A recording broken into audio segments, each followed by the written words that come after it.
নমস্কার বন্ধুরা। বৃন্দাবনের ছোট্ট আদর্শিক গ্রামে রাধা ও কৃষ্ণের প্রেম কাহিনীকেই গণিত ছিল। তাদের বন্ধন ছিল বিশুদ্ধ, নিঃশর্ত ভালোবাসার সারাংশ।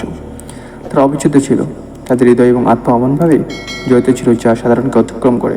তবুও ভাগ্যে তাদের জন্য একটি ভিন্ন পথ ছিল, যা অনেকে অবাক করবে এবং অনুপ্রাণিত করবে। রাধা তার উজ্জ্বল সৌন্দর্য এবং গভীর জ্ঞানের সাথে কৃষ্ণের সাথে গভীর প্রেমে পড়েছিলেন। মোহিনী ও গোপালও, যিনি একটি ঐশ্বরিক অবতারও ছিলেন। তাদের ভালোবাসা শুধু এই পৃথিবীর ছিল না, এটি একটি মহাজগতের সংযোগ যা তাদের সকলের হৃদয়ে স্পর্শ করেছিল। যারা তাদের জানত। যাই হোক, সময় অতিবাহিত হওয়ার সাথে সাথে রাধা একটি উচ্চ আহ্বান অনুভব করতে শুরু করে, একটি উদ্দেশ্য তার নিজের ইচ্ছা এবং অনুভূতির বাইরে। একদিন যমুনা নদীর ধারেই বসে রাধা মনে মনে একটা আলোড়ন অনুভব করলেন। তিনি জানতেন যে কৃষ্ণের প্রতি তার ভালোবাসা চিরন্তন, কিন্তু তিনি এটাও বুঝতে পেরেছিলেন যে কৃষ্ণের ঐশ্বরিক মিশনের জন্য তাকে একটি ভিন্ন পথে হাঁটতে হবে। অগণিত আত্মার পথপ্রদর্শ রক্ষক এবং ত্রাণকর্তা হিসাবে ভূমিকার অত হলে যে তিনি ব্যক্তিগত সম্পর্কের দ্বারা আবদ্ধ হতে পারবেন না, তা যতই গভীর হোক না কেন। এটা বুঝতে পেরে রাধা সরে যাওয়ার কঠিন সিদ্ধান্ত নিল।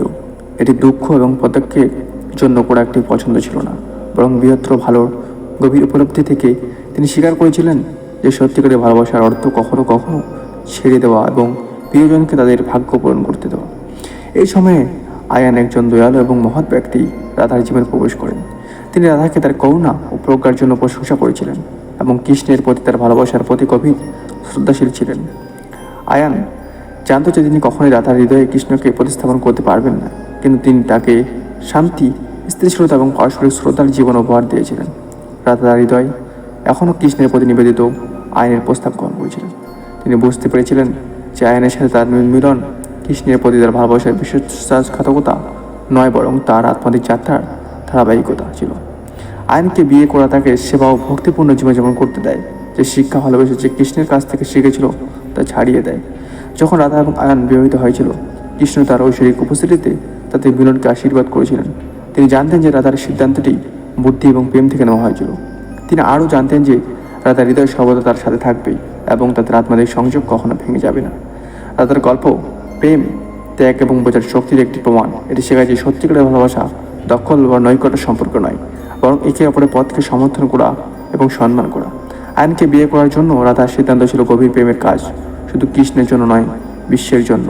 তার আত্মত্যাগের মাধ্যমে তিনি প্রেমের সর্বোচ্চ রূপ প্রদর্শন করেছিলেন, নিঃস্বার্থতা এবং নিয়তিকে আলিঙ্গন করার সাহস দিয়েছিলেন। শেষ পর্যন্ত রাধা এবং কৃষ্ণ তাদের চিরন্তন প্রেমের মাধ্যমে সংযুক্ত ছিলেন। যখন আয়ান একজন লালিত অংশীদার হয়েছিলেন, যিনি রাধার ভক্তিকে সম্মান করেছিলেন, তাদের গল্প অনুপ্রাণিত করে চলেছে, দেখিয়েছে যে ভালোবাসা তার সত্যতম রূপে সমস্ত সীমানা অতিক্রম করে এবং বিশ্বে আলো নিয়ে আসে। সো বন্ধুরা, এইরকম অবশ্যই চ্যানেল সাবস্ক্রাইব করে বসে থাকুন। জয় হিন্দ, বন্দে মাতরম, ভারত মাতা কি জয়।